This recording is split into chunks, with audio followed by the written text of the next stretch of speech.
No longer even the slightest doubt of that. But what I was saying before was that if there's 100 women who have a breast cancer that's ER positive, PR positive, HER2 negative, and low grade, like you did in 2018, and these are women that you've picked out that a few years later they have a recurrence that shows up in the liver or the bone or somewhere. If you biopsy that lesion again, then 85 of them would be expected that the tumor is still ER positive, PR positive, HER2 negative, just like it was before. But in about 15%, it's no longer ER positive, PR positive. And so the significance of that, and I guess it's kind of like, like in, I always liken it to the story when AIDS became a thing and people started dying of AIDS. They found that there was a village in Africa that had like thousands of people in it and no one had ever gotten AIDS. And they couldn't figure out why. So they studied these people, and as it turned out, they had a mutation in the receptor where AIDS has to bind. So they were immune from AIDS. They never had to worry about it. And so kind of in cancer is kind of like humans in a way. So sometimes if you're taking a medicine that prevents estrogen from getting to the tumor and strengthening it, then as long as the cell is dependent on estrogen, it's kind of in a bad way. It's not going to go anywhere. It's not going to grow. But if there's a few cells in there that have mutations to where they don't care and they can live without estrogen, then they have the selective advantage. They're the ones that might survive. So when they did the pathology, and this is where it's even a little more confusing, we're always taught, if you look back at when you were initially diagnosed, it'll say something like estrogen receptor is 95% positive with 3+ staining intensity. So in your biopsy, it said it was 1% positive, 1 out of 100, and with 1+ intensity. So that always gives me a little bit of a bad feeling, because traditionally, we still call that estrogen receptor positive. And you think, well, boy, if 90 or 95% with 3+ intensity is positive, if it's 1%, does that really mean it's positive? And so there are some studies that suggest that it's probably not positive enough, and that if we give you endocrine therapy to try to treat this, it's probably not going to do a whole lot of good. And of course, you're on one endocrine therapy for the last 5 years, but we were talking last time about switching to a different endocrine therapy. And I think that would probably be kind of futile just to either continue the endocrine therapy you're currently on or switch to another. So the part of the puzzle we don't know yet. So, traditionally there's only 2 weapons other than surgery and radiation, which are not appropriate here, against cancers, against breast cancers, and that's chemotherapy and endocrine therapy. So if endocrine therapy doesn't seem like it's going to work very well, and I think we had talked before that chemotherapy might be very toxic and might do you more harm than good, then I think the only small possibility we have left is on the off chance that we could find some molecularly targetable lesion in these cells, and we don't have information on that right now. Again, I think that would be a long shot, but I think that would be the only, possibility where we could ethically give you a treatment that has a chance of doing you more good than harm. And the scans do show that it's a bit more advanced than we would think. So in addition to several areas in the liver, there's really a lot of evidence of it in the bones too. So what are your thoughts on all this? Well, maybe we could try the small chance. I don't know. Okay, well, we have to wait and find out if that's a possibility. Does that require some more biopsy then, or? No, we don't have to do another biopsy for that. Now, one area I might want to look into, because this is kind of a fascinating idea, is that more than that, for many, many years, we've known that certain types of cancer, the only hope is immunotherapies, getting the immune system to respond to the malignancy. And so now there's all these immunotherapies for cancer, and you hear, talk to your doctor about Keytruda, talk to your doctor about this one or that one, durvalumab or what have you. And so those were first found to be effective in melanoma, for which there's really not a lot of good treatments, and for kidney cancers and maybe some others. But as the years went on, they found that they worked for lots of different types of cancer. But as of even a few years ago, it was thought that they didn't ever seem to work in breast cancers. But then we found that in a specific subtype of breast cancer, triple negative breast cancers, that they could sometimes be effective.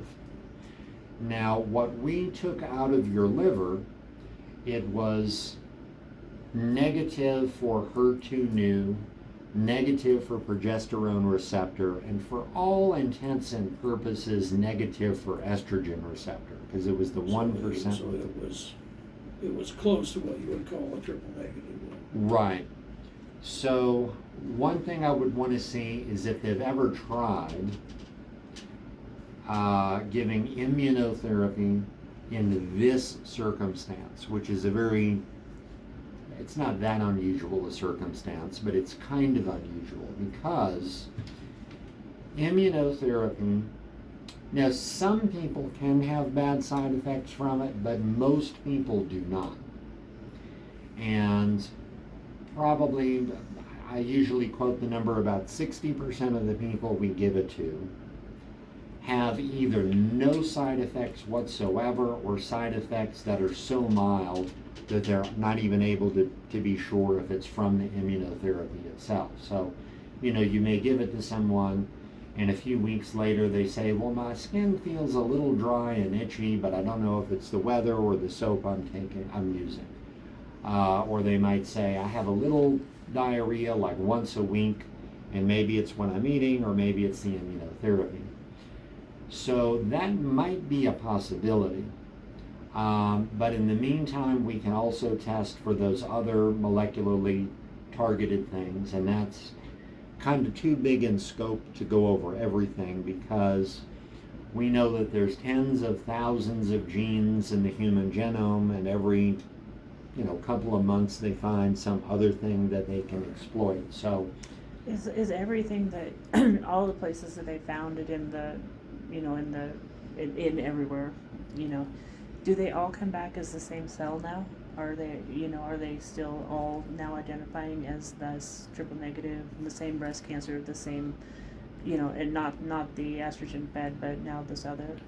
Right, well, that's a good question, because we don't normally biopsy everything. Right, yeah, So I suppose it's possible that there are areas that, are estrogen sensitive and other areas that are not. right, However, we know that this has all occurred while you were taking the endocrine therapy that you're taking now. but if she stops that, then will that allow the estrogen fed one to also grab a foothold if there is some of that? That's sort of a theoretical question. So that Right. there's another patient we have who had a situation very similar to this. And in that person's situation, they had been taking the estrogen therapy a long time, and I said, I think for more than 10 years actually, and I said, well, if you want to keep taking it, there is that theoretical benefit that it could do something in that regard. Right. And again, in the other person, they didn't have any bone loss from taking the endocrine therapy for many, many years, so there was no downside at all. Right. This one is a lot more extensive than what we saw in the other person. And it also involves both bone and the visceral site. So I don't know that there's a lot of utility to continuing that. But do we feel that this,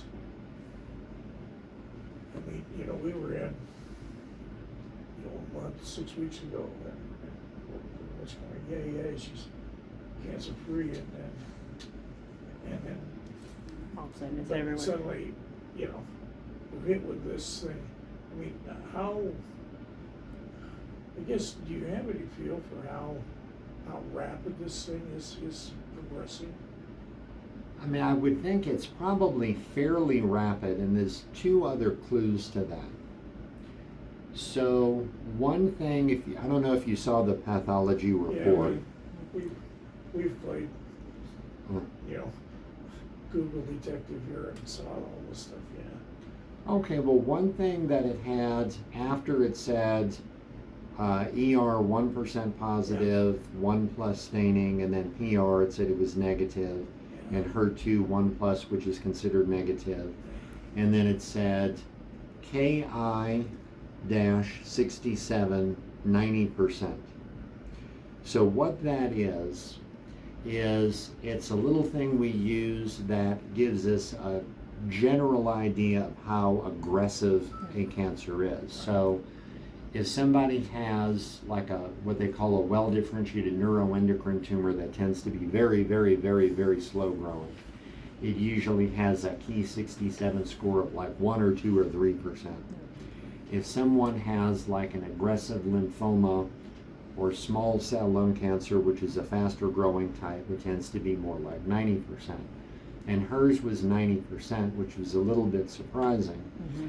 Now the other thing was when you look at the PET scan, and it described some of the areas in the liver and in the bone, and it had SUV, and I know some of them were 27, which One of them is, was 50.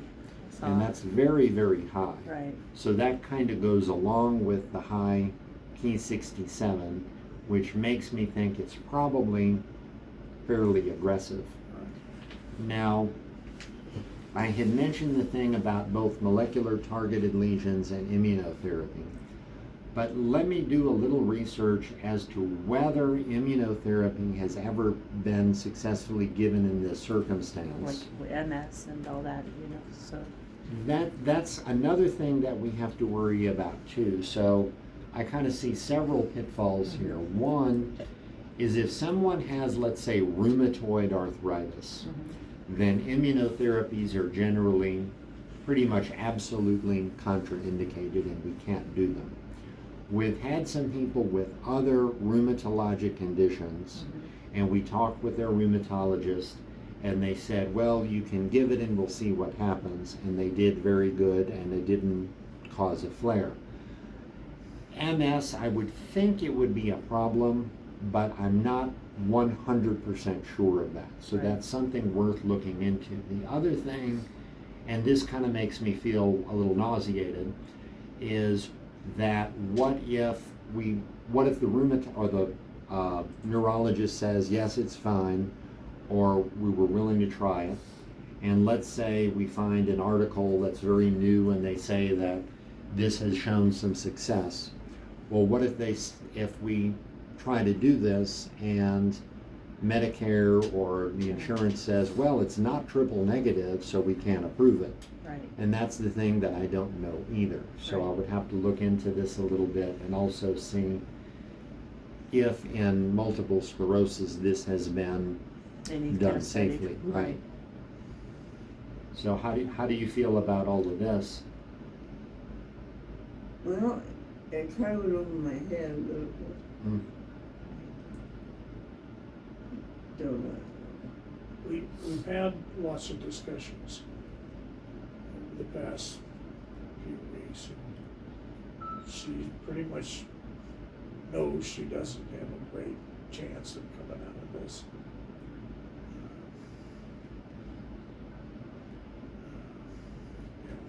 What do you think we can expect? I guess. Well, actually, can you hold on one second? I want to ask somebody a question, and I'm going to come right back because this part of this I might be able to get an answer to very, very quickly. Okay. But hold on one second, please, because the question is, there is a patient we have who's been getting immunotherapy for a very long time and doing extremely well with no evidence of a very bad cancer and not having any problems from it. And I want to see, I don't know if this person has a form of MD or if it's MS that they have.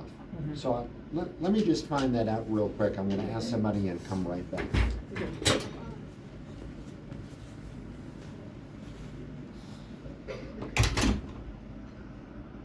Okay.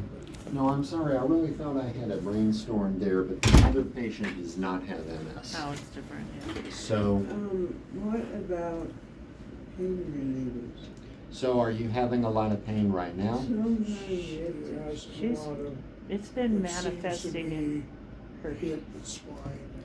Okay. where she sits and has the Some most areas pressure in her wheelchair.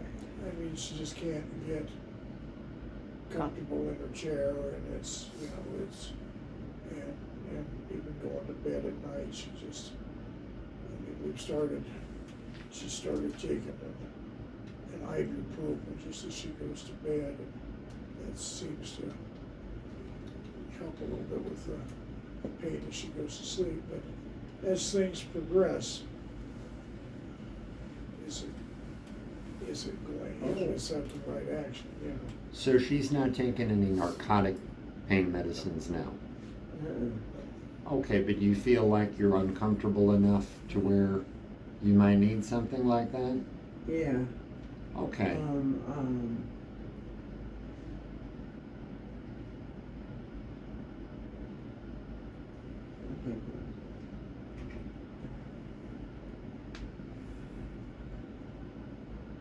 I forgot what it was. Would you say that you're in pain all the time? Oh, no. No? Okay. Well, my butt bone hurts. I'm sitting any length of time. Which is all the time. Yeah. Because tonight, Okay, well, let's do this, and we'll give you anything that you need to be comfortable.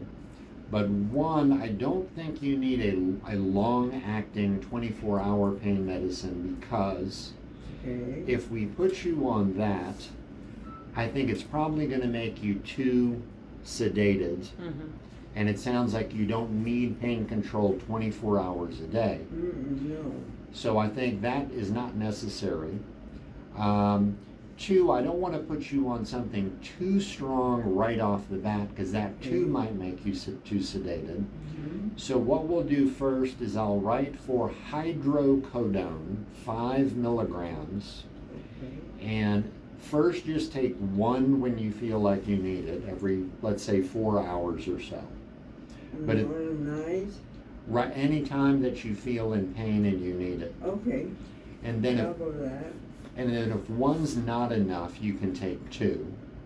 And if that's not enough, then give us a call and then we can go up on something. It's just, you know, it's kind of a balance where sometimes we give somebody pain medicine and they say, oh, it takes the edge off, but it's not enough. And sometimes we give it and people say, oh, it's too much and I slept all day and I don't like that. She has a pretty good tolerance for pain already, but. Okay, you know, well, I mean, but it's just getting more increasingly uncomfortable for her, and that's why I wanted The other, to bring it up. I mean, it's just. the other thing we wanted to mention when you're checking into this stuff, you know, with the thing is she does take Ocrevus and so with the MS, so if that, you know, it Okay. doesn't want it to Is be there- stopped or, you know. Do we you know, that, continue with that stuff? you know, it's funny that you say that because we had someone not too long ago who was taking, you know, we had to keep going back and forth with treatment for the cancer, with treatment for that kind of thing. We didn't run into any major, Oh, okay. some minor problems, but nothing too major. That's great. Mm. That's good. Yeah. And then one thing that I want to let you know is when you take this kind of pain medicine, and I know you've had constipation problems before, it can make that worse, but if there's one thing that patients don't seem to want to do, it seems to always be this. So in other words, if we give somebody a pill and we say take it once every day, people are generally good about that. If we say take it 3 times a day, people are not so good about that. But if you get either Miralax or something like it, and I usually say Miralax because Miralax you can take 1,000 doses a day, and other than We have lots of it at the house. okay. And then I always tell people to be very aggressive with that Oh, because I'll have 20 people come in and say, no, I still have the constipation, and I say, how much are you using? And they say, oh, I take it once a day. And I'll say, well, you can take a double dose 3 times a day, you can take a triple dose 4 times a day, whatever you need to make the constipation better. And I usually tell people to just start taking maybe a little too much and then back off rather than the other way around. Yeah. Because, you know, at least that, you know, I think constipation's harder to get rid of than diarrhea. And constipation kind of builds on itself, and That's diarrhea. What, you know, that's what brought this whole thing to light. was that Right. We came up and of course we had been doing, you know, we had been doing that but it was apparently packed really high. And then 2 weeks later, a week and a half later, without even eating food, she just seemed to clear all that out. But yeah, but with some help from the Miralax. And what about the one that gums it up and the fiber one? You mean like Citracel or? Yeah. You can use that too, because that is good at preventing constipation, but it doesn't usually cause diarrhea. Right. But it's not as, I wouldn't just use that by itself. I don't think that's enough for if you're taking pain medicines like this. Did it indicate when she, during the MRI or anything, that it had moved up into her brain? Or was it just the base of the skull? Is it, Well, you mean on the PET scan? she had an MRI in the brain and PET scan throughout up to the skull. Yes, so there was, and you know that the problem there is that I was very much hoping that if that was the case, one of the endocrine treatments that we give can sometimes it crosses into the brain a lot better. But one thing that we may want to also kind of get into, and Did you say yes, it was into the brain? yes. Okay. And one thing that we may also have to kind of get into here is, who is the neurologist that you see? Dr. Kerr? Well, Mary Kerber is who it was. Now, she is semi-retired, but I guess she is still coming in somewhat over there at Cheyenne. Oncology Clinic, whatever it's called, CIG is it? Mm-hmm. Yeah. So, Okay, I may want to ask her if there's any kind of implications about doing something for what's in the brain with the MS, if that could affect that in some negative way. And I can talk to our radiation oncologist here about that too. Okay.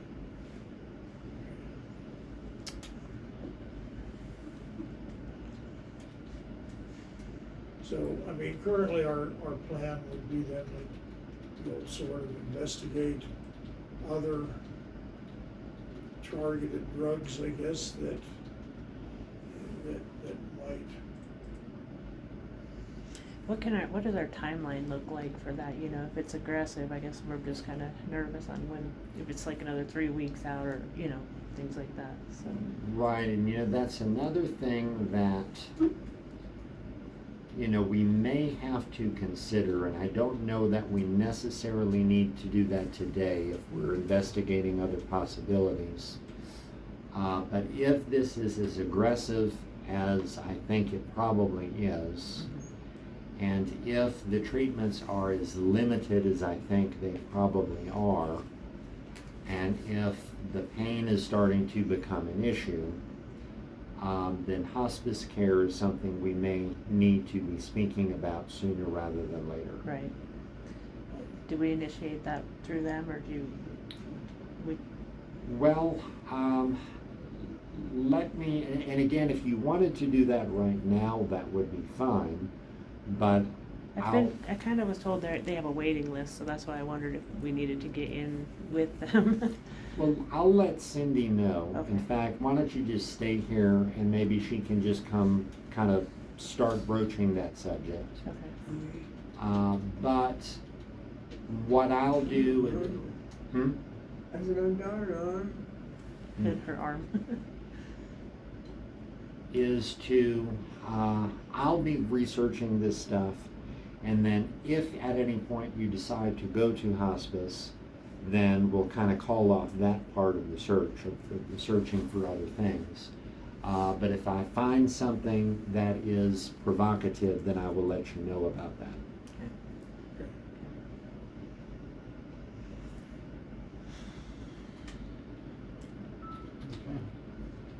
So as a plan right now, what we have is that we're gonna send out that tissue that we have from molecular testing. As soon as we get some results on that, we'll see if we have any other options. We'll also look a little bit further into immunotherapy and reach out to those doctors. You'll call in hydrocodone to Ridley's, is that right? Yeah, that's the last thing I was going to ask was what pharmacy Ridley's, you want yeah. me to use. Okay. Do we follow up with more PET scans to see how things are progressing, or is that, are we premature on that, or? Well, we would usually do that either after giving some other therapy to see if there has been an effect, or sometimes if somebody doesn't take any therapy and a long time goes by, we might repeat it, No. or if there's a new problem, obviously.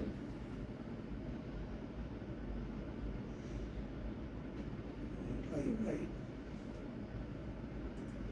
know other people that had the same thing, but we always wonder, is you're being treated for cancer all along, and there was never, I think, initially a PET scan, but in those past 5 years is it just not like paid for by the, by the insurances and stuff to give those PET scans to pick up on other growths? I mean, could this have been prevented had we seen it earlier? And, Well, I don't think so, because generally, when breast cancer becomes metastatic, it's incurable. So, there was someone earlier who had a different type of cancer, and we were saying, we think it's probably recurred, even though you're not having symptoms, but we can't be sure. But I said, let's just follow this, because if we find out today that it's definitely recurred, it would not be curable, even though it was kind of caught about as early as it could be. So I don't know that. And I'm not like trying to attack any past plans, because I know other people who, had the same thoughts later, going, geez, if I'd have been taking PET scans all along, would this have been caught, and so it weighs in your mind, Yeah, it's. I don't, I'm just a dumb old engineer, so I don't know all of this stuff. Well, it's, again, people often ask when they're diagnosed with a cancer, well, how long was this here? And I say, well, had to start with a single cell, which had to divide, 50 or 60 or 100 times to get to this point. And I'll say maybe 4 years ago. And they say 4 years ago. And I'll say, but, from the first 1 cell to 1,000,000, there's probably no test in the world that could find even a cluster of 1,000,000 cells. And usually by the time it's about 1 centimeter in size is about the earliest that we can find it. But seeing the high Ki-67 score and the loss of the endocrine markers and how widespread it is and lights up on the PET scan, it kind of gives me the feeling that it's growing very rapidly. Yeah. It looked like trending on her chart, stuff in August, things had jumped really high, what her blood cell counts and whatnot. Could it have grown that from then that aggressively? Been growing up until then just boom, aggressively spread? Does it go that fast? Or? Yes, and we've seen actually a few patients that I can think of just in the last month who kind of had something similar to that. No.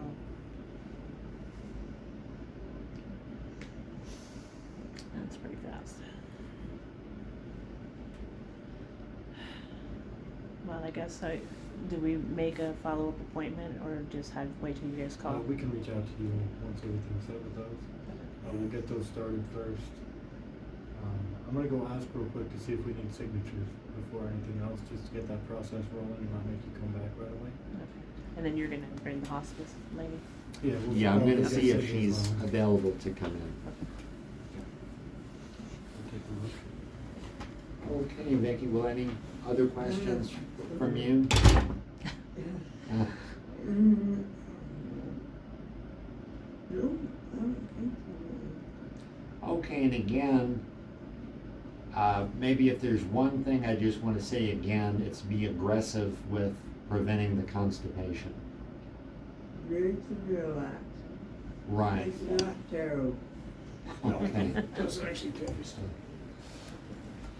Okay, so I'm gonna go get Cindy and I will call in that prescription before anything else, so that that's not forgotten. Oh, that's what I was gonna ask. What's that? That's the prescription. Yes, I'm gonna call that into the Ridleys right now. Okay. Well, I mean, that'll, if it helps her eases some of the pain, Well, what more can you do? make her a little more comfortable anyway, so. Okay, let me get that rolling then. Okey dokey. Thank you. Bye-bye. Hi. I haven't met you, have I? No, I don't think so. I'm a social worker here. Oh, Yeah. And who are you with? Vicki? my husband Montana, my daughter, Alicia. Stacy. Stacy. Yeah. I called her Alicia earlier. That's okay, that's my daughter. Oh, nice. Yeah. So Carlos just came and, oh, look at your nails. Did I How come? cute are those? The Broncos. Broncos. And what do you think of, Oh, come on, so what do you think of the quarterback, Wilson? Yeah, Russell Wilson. Russell, what do you think of Russell? Oh, Russell Wilson. well, See, I'm born and raised in Washington State, Ah, yeah. so that comes He with was, being a Seahawks, doesn't it? My son is a he Seahawks he fan. hasn't He hasn't produced, produced. has he? He's, yeah. Yeah. He's, when he was with the Seahawks, He did well. he was a crazy, He was. but, Probably doesn't like the cold. yeah. But Yeah. unfortunately, Denver has been pretty much a letdown for the last few years. And they continue to be, but we continue to watch them. So. There you go. Gotta love your teams. Mhm. Yeah. Well, Vicki, you have a diagnosis of breast cancer, is that right? Yeah. Do you have another disease? Are you? MS. MS, I thought so. I'm a physical therapist of 30 years and then I turned social work. Oh. Figure that one. But I was pretty sure that you had MS. I didn't open your chart, but I could tell. Yeah. She was diagnosed in '89. Okay, about how old? 30. Oh, she was in her mid-30s. Okay. So she's been in a wheelchair 35 years now, I guess. Yeah. So So you're used to it, yeah, it's kind of that way of Yes. life. I'm really serious. So Okay, let's hurry up, right? So I Remind me, think, Dr. Kennedy just wanted me to come in and talk to you about hospice and maybe some home hospice we probably. might, yeah, we had, Are you thinking we about had that? considered that we might have to, At least get on the waiting list. Somebody we know, we work Okay. with, so that sometimes there's a waiting list and. Well, are you looking at home hospice or are you looking at inpatient? no, I think that we would, Home. at least initially, we would certainly like to do it at home. She course. has CNAs that come in and see her a couple times a And day. who are you with? Um, Who's the provider? Mom, do you remember? who's Quality? Is The her name Quality? Quality now? Yeah. Yes. quality home health. Yep, I know them. And Yeah. they have a lift that they have at home, some stuff. It's maybe It's pretty old. Is it? Is it a And- Hoyer? No, Yeah. it's actually like a Sit to stand? sit to stand Yeah. type thing. So We it have the system. sits there, well, Yeah. but you, But- But this morning, one lady said she's gonna look into getting the more modern one. There's some really nice ones out yeah, there. it's, Yeah. The hospital here has a really nice one. Yeah. Yeah, I somebody. think the problem at home is that this guy's Yeah, it's getting hard. well. He's getting so everybody's getting It's not hard, as strong very, and very hard. yeah. we, So we're having trouble, getting her off the toilet, so I ordered one of those elevator Okay. things. Should be here tomorrow, which will help, but And she just doesn't have much strength, so whether yeah, I she's transfer really the transfer. tired. She's- yeah, transfer I her don't in and out know. of cars and stuff. Well, okay, I'm gonna tell you a little bit about hospice and home hospice. I worked for Davis Hospice for 5 years in Cheyenne, and I volunteered and did PRN work at this hospice here, so I'm very versed in hospice. Most hospice is done in the home. That's how it was originally developed. That there wasn't hospice houses like they are now. We do have one in West Laramie. It's 6-bed. It's run by a lovely team. The clinical manager used to be the nurse navigator here. Her name is Lori Heath, and oftentimes it's full. People want to get in there. It's lovely. If you go into the house with this saying that you want to stay there and die in the hospice house, it will run you $300 a day. That's considered a room and board, okay? Everything else is covered for, but the room and board is, it's there with all hospices. Now, outpatient is fully covered by Medicare. There's not one thing out of pocket that you would pay for. They have lots of equipment. I mean, loads of it. I'm sorry that you bought anything because. Well, no, we bought it. I mean, Okay. we bought this thing 10, 12 years ago. Oh, I'm talking about the toilet lift or something. Oh. I could have gotten you one today at the senior center. That's okay. They have a big loan closet at the senior center, the Epson Center. Right. Yeah, And they I also- should have gone down there. It's okay. I didn't think about it. Yeah, He, he delivers Meals for Wheels on Fridays. Fridays. yeah. We picked up from down there. Well, the loan closet at hospice is very large too. They have beds and they have commodes and they have maybe lifts. I'm not sure. We could find that out. But with hospice, they would bring all the equipment that you needed, or they would Well, that's- try to find it for you. That's what I Yeah. mean, as we progress here, Yeah. I mean, we have a big king size bed and obviously getting her and adjusting her would be easier in a smaller. Bed, yeah. And they could Bed, maybe bed. put one in there for you, Yeah, if that's something that was so, needed. yeah, it was Over the thinking about top, looking yeah. at into one of those and I could just get a single for myself and so we could still be in the same room, just, you know. That'd be nice. but, But anyway, hospice would come to you. They don't have waiting lists really. No, oh, good, No, okay. they do not have waiting lists. Okay. In fact, I could go get my phone and call Lori and schedule a time where she could come over and talk to you about hospice, and it'd be easier. A lot of times I love to bring people in and we kind of do a handover and educate, but you know, she's kind of probably wanting to be at home. Mhm. And so I think it makes sense that, see if I can't make an appointment with them Mom, to come over to your house sound and good? just talk to you about what they can do to provide service to you. How does that sound? That sounds pretty good. Okay, let me go get my phone, I'll call her, and then we'll get something scheduled on the books. Do they, That's do they convenient. also, I mean, I'm just in the process of, Thinking you know, going and making sure wills and living wills and medical power of attorneys. And do they have somebody that they work with on those, or do I? So I can help you with that at the hospital, and they can probably at hospice too, but I have some forms I can give you. When you're on hospice, you don't seek treatment, that's the thing, okay? Right. So you wouldn't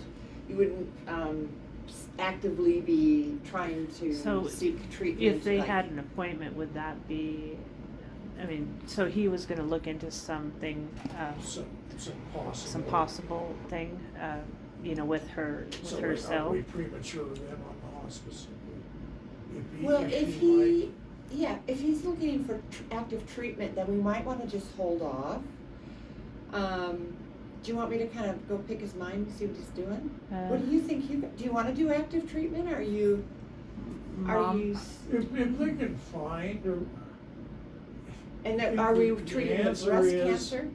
you know. it's throughout her whole body at this point, it's, so. you know, I mean, we're pretty much resigned to the fact that, But Mom, you What do said, you think, Yeah. Nikki? Are you wanting to actively try to treat this disease? or do you wanna look into hospice? We have to do Let's one or look- the other.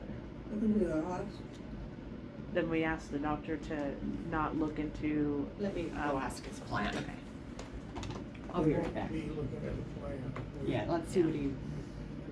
Mom, they were gonna send that cell in for further Yeah. testing. So then that's seeking So, treatment. well, let's wait on the hospice thing. Yeah, so Okay. we'd have to wait on meeting her in the hospice Until they can. because, Yeah, let's do that. That's When he comes back I and look a better says, step. Yeah. I can't come up with anything, right, then that's, then. so then- once, yeah, if he decides he can't find anything, then you'll call and have them set up a meeting. Does that sound? So I think Dr. Kennedy does, that's according to Carlos. Dr. Kennedy wants to look at some things. Right. Yeah, so Oh. that's So what we let's- just decided. Yeah. We'll They were gonna We'll get a hold hold it of off. us when or if he did find something. Is he looking for a trial? I think he's looking to see, he's gonna go further into the cell and see if there was they're gonna something send off some, Oh, some that was a cellular- yes, Gotcha. yeah, and, see if there was Yeah, something let's- they could target Let's in hold it. off on the Yeah, let's hold off on hospice. Yeah. Maybe Yeah, it's a little we'll early. wait, Okay. because, I mean, given, Can we, do you have a card or I something? do, Okay. and do you want me to give you some information on like, advanced directives really, medical power of attorney? Yeah. Cause that's probably Yeah. something, you know, if you were unable to talk to yourself, or talk for yourself, then your husband and your daughter could speak for you, and they would know the plan. Do Well, you know what I then mean? we Yeah, and the have- issue is we that have, they, we have one sort of that was whipped up years ago, but Uh-huh. I don't know that it's, I mean, I think it just needs to be looked at again, and Is it on, do we have a copy of I that? don't think so. I Okay. think we only have a copy, I think they have a copy of it courthouse. at, Thank you. with the CNAs, that- Oh, Oh, at quality, Quality. maybe, okay. but I don't think that, you know, I have a copy of it in a red folder. Sure. So, you know, Yeah. but We I don't could- know that, Are you able to, we can set up an appointment with you possibly to, Why don't you guys give me a ring? okay. Oh, I'm turning blue. I can get some things together for you. They can actually notarize here, Okay. you okay, know, yeah, we have a notary here. So if you, you want to just give me a call and Yeah, we'll that schedule a time where we Yeah. can talk a little bit more and well, yeah, well, keep our fingers crossed that Dr. Kennedy finds something. I mean, Yes. I think that's lovely. Sounds And, yeah, and remember too that the senior center, the Epson Center has a ton of equipment, a Oh. ton. And you just borrow it forever, however long you need it. When do I? Does Sandy, have you talked to Sandy lately? Oh, yeah, we talked to Louise. I deliver Meals on Wheels nowadays. They're lovely. Yeah. I've got so much lovely equipment. Cool. I was a little bit nervous, I was rubbing that cup and my hands started turning blue. Oh, yeah. That's the place I want your hand to turn. Yeah, right. You're tired, we need to get you home, don't we? Lovely to meet Pardon you. me? It's lovely to meet you, but we need to get you home so you can take a nap. Yeah. I know, okay? Okay. Is there anything else I can do for you? No, I just see if Carlos or anybody needed to see us before. for Okay. He set said another we might have to appointment. sign something, we weren't sure. With the pen. Sign it with the pen. See, you can sign something? Nope. Okay. No, good, okay. We're ready to go. Yay! Yay. Do we know about another appointment yet? So they're gonna call you for the follow-up. Yeah. Okay. All right. It was